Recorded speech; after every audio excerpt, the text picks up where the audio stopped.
in the week, so we are going to continue with our story about the trolls. I hope you've been enjoying the lovely weather we've been having the last few days. Remember, this is the last lesson this week, but also you've got a week off now because it's half term. So it's the last time I'll be speaking to you for a while, so enjoy your week off and hope you get some really fun things. So we're going to be writing the last 3 paragraphs today. I'll just share my screen with you.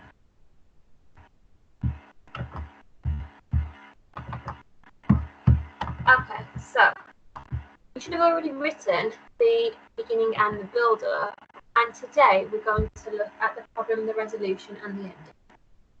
So if you remember my story, so far we've got Fir and Oak, and they have been warned as trolls that if they go outside and it rains, they will turn into trees.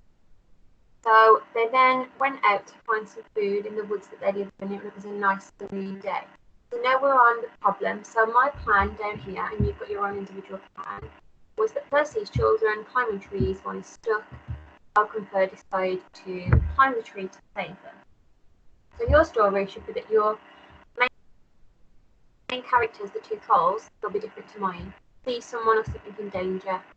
So I'll just read you my section. All of a sudden, Fir pointed to a tall tree in the distance. Is that children stuck up the tree? Fir asked, shocked. Quickly, the trolls darted towards it. Help, help! Cried the terrified children as they clung to one of the highest branches. We must help them, Fir exclaimed. Oak looked up towards the sky as dark cloud covered the sun like a blanket. We must be quick, he groaned. So, I've highlighted some key points in red. So we've got all of a sudden, that's your suspense opener, so something dramatic happening. And then remember, after that you need to put a comma because it's a fronted adverbial. I've got tall trees, so it's alliteration. Then I've included some speech. Now remember, the speech marks only go around exactly what's being said, not who has said it. So is that children stuck up in the tree? Question mark, close bracket, close speech mark. Fir answered, shocked. So I've also included a question mark. He was asking a question. Shocked is your adjective. Quickly is your fronted adverbial. So remember, fronted adverbials can be when, where, or how, and then a comma after it. The trolls darted towards it. Now I chose the word darted because it's a better verb than ran. So you can use thesaurus, online thesaurus, to think of some better verbs as well. Help, help! So we've got the speech marks around that and an exclamation mark because they're shouting it. Cried the terrified children. So instead of repeating the word said all the time, I've got asked, cried, and then described the children as terrified as they clung to one of the highest branches. Speech marks again. We must help them, but exclaimed. So again, instead of saying said. And then here we've got dark, as a dark cloud covered the sun like a blanket. So that's a simile, isn't it? Now I've kind of added that in there because it's not going to rain yet, but it gives you the reader the sense that the sun's disappearing and a dark cloud's coming, so maybe it's going to rain, and that's why one of the trolls says, we must be quick, exclamation mark, then speech marks. So I've got speech marks, exclamation mark. He groaned, so a different word to say.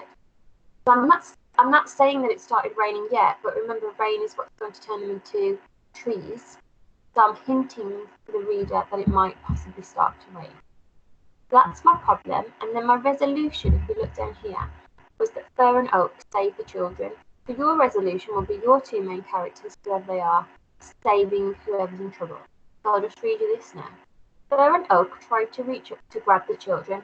However, they couldn't quite manage it. They decided to climb up the gigantic tree to get them. Carefully, they moved from branch to branch. Slippery moss made it difficult, but they dug their razor-sharp nails into the trunk to hold on. Finally, they reached the petrified children who were shaking like a leaf. The trolls placed the children onto their backs and slowly navigated their way down to the safety of the forest floor. So let's just look at some of the things I've highlighted in red. I've obviously explained that the trolls have saved the children now. So I've highlighted however, because that's an oppositional conjunction. I haven't used however in the previous paragraph, so I wanted to try and include an oppositional conjunction. We've got gigantic to describe the tree. I've started this sentence with a fronted adverbial and I've chosen an adverb, so how, carefully, comma. Then I described the moss as slippery. I've also used but as a conjunction, because I haven't used that yet. We've got razor sharp to describe the nails. Then I've opened up a sentence with finally, I'm telling you when it happens. Petrified as an adjective to describe the children. I've got a simile here, who was shaking like a leaf. We've got slowly navigated their way down, so I'm using an adverb. And I chose a navigate because it was a better choice of verb than climbed down the tree again, because I'd already said climbed up the tree. So it's also important to try and use different verbs rather than the same ones we use all the time. So that's my resolution. And then lastly, the ending. So my ending, I said suddenly there was a crack of thunder and it started to rain. Fir and oak turned into tall trees, because that was what the warning was, wasn't it? That if they got caught in the rain, they'd get turned into trees. So that's how it had to end, that they hadn't listened to the warning. So you need to think about the terrible thing that's going to happen to your main characters because they ignored the warning. Some of you chose that they'd turn into volcanoes, some of you chose that they would turn into waterfalls or stone or statues. So here's what I've written. Just then, the thunder roared like a lion in the sky above them. Furthermore, the rays of sunlight disappeared and were replaced by a gloomy sky. Fir and Oak looked up shocked as rain started to lash down on them. Their feet sunk into the soil, their arms extended into beautiful branches, and their bodies became wooden. They had instantly turned into trees, forever. So if you have a look at some things that I've used here, we've got just then, which is your suspense opener because something dramatic is happening. The thunder roared like a lion is a simile. Furthermore, I've used a conjunction to start my sentence and then put a comma in to add more information on about what's happening. The sunlight disappeared, and the rays of sunlight disappeared and were replaced by a gloomy sky. So I'm giving a hint that the sun is disappearing and now it's going to start to rain soon because we've got a gloomy sky. So gloomy is the adjective to describe the sky. Fir and Oak looked up shocked.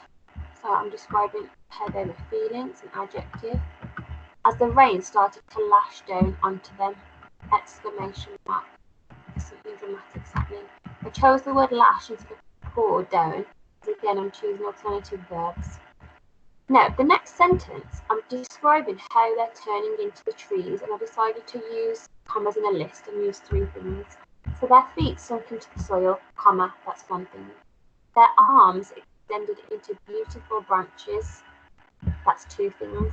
And their bodies became wooden, so the last thing in the list has an and before it, not a comma. So if we look back here, we've got beautiful branches, which happens to be alliteration, and their bodies became wooden. And then the last sentence just tells you what exactly has happened. They'd instantly turned into trees, ... forever, exclamation mark. Now this last bit, where I've done the ... forever, I actually swagged that from the original Troll story. Okay, so what you need to do today is you're going to finish your story. So split it up into 3 paragraphs. Use the plan. I'm going to put a picture of what should be in each section of the plan up on your to-dos, but you need to be looking back at the plan you created. So the problem will be the main character sees someone or something in danger in that setting, and you'll need to write at least 3 to 4 sentences in that paragraph. Then a resolution where the main character saves them, again 3 to 4 sentences, and then the ending where something terrible happens to the main characters because they ignored the warning, and that probably 3 sentences. So you've got quite a bit to do, but you should be able to get it all finished. The things that I'm expecting you to include are fronted adverbials, conjunctions. Try to use a range of conjunctions and fronted adverbials rather than repeating yourself. Descriptive language, that could be adjectives, similes, alliteration. You also need to include some speech. Don't let your whole story be speech, but I want so that you can remember how to use speech marks. So I would like some character speaking. Try to use different punctuation as well. So I've tried to include exclamation mark, question mark. Try and include some apostrophes as well. If you have any problems, then you can message us on the blog, but I look forward to reading the rest of your stories. And have a lovely week off, guys, and enjoy the sunshine. Bye.